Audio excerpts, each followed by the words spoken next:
An interface referral service is a resource and referral helpline located at William James College for subscribing community members. So a Scituate resident can expect a free and confidential intake over the phone in an effort to help connect them with outpatient mental health resources in or around their community. So we serve birth all the way to elders. We really want to serve the entire community. That is our goal. The top mental health issues across the country, which are reflected back in these South Shore communities as well, is anxiety and depression.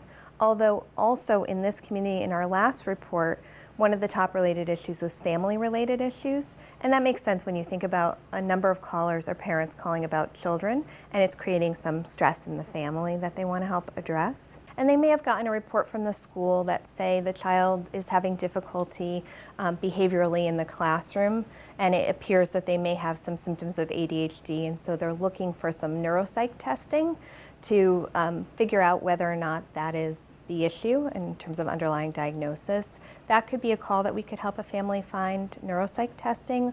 It could be that an elder who maybe is struggling with loss and grief and is looking for some support, and we may be able to connect them with an outpatient mental health provider that they can talk to about those changes in your life at that time and stage of your development.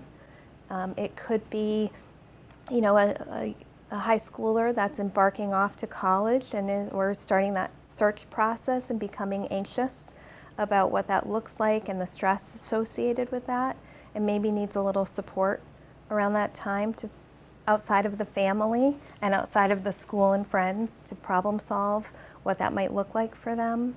I like to think of it as, yes, a nice point of access. I think it's very difficult. Most of the time we hear from callers that they've really just struggled. They've gotten a list of providers, they call those providers, you have to repeat the story over and over again, which is often very stressful in a time of crisis.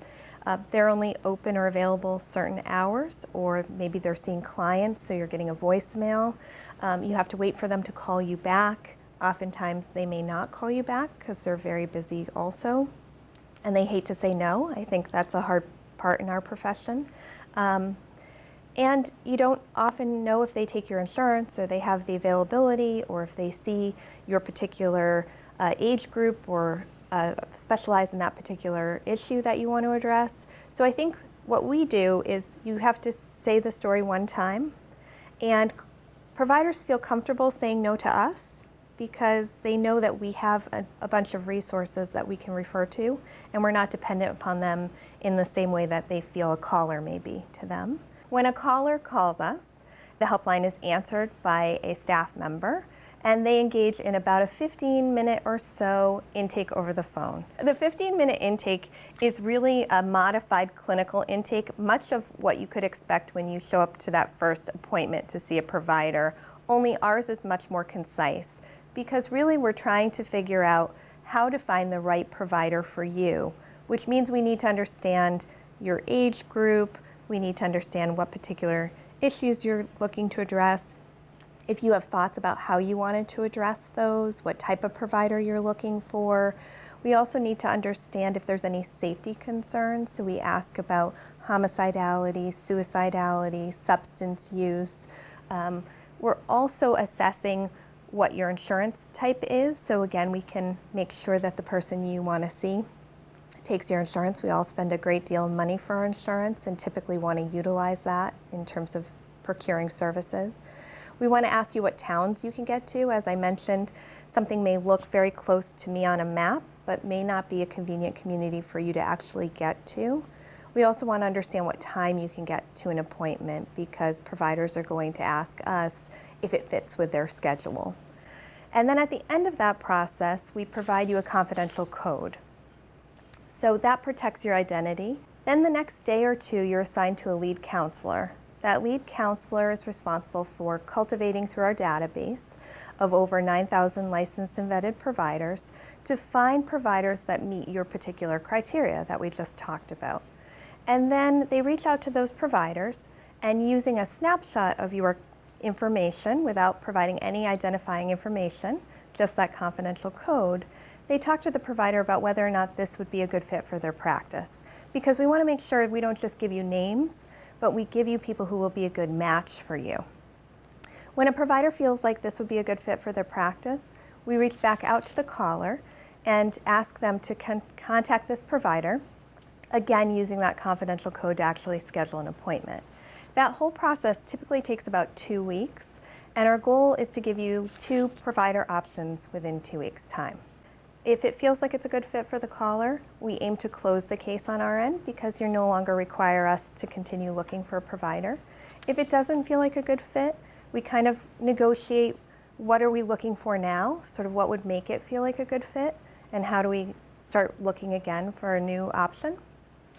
We ask that the person who would consent to treatment is the person who calls us, and that's because you're going to be expected to show up at that appointment and sign into treatment, sign all the paperwork to agree to participate in treatment.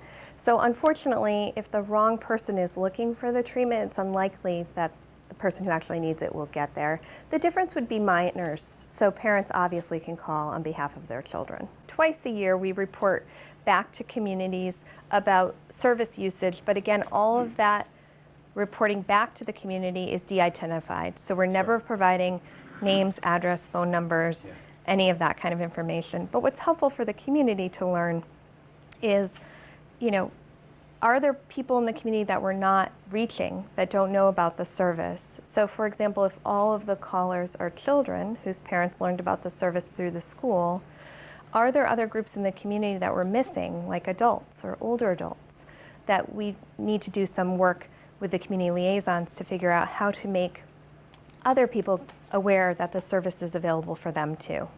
When we call you with a name, we know that that person has your availability, takes your insurance, can see you at a time that generally will work for you, and is in a location that's as nearby as we can find for you to get to.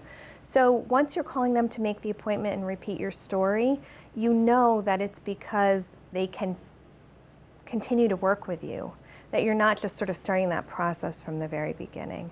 So I do think it just streamlines the process for the callers.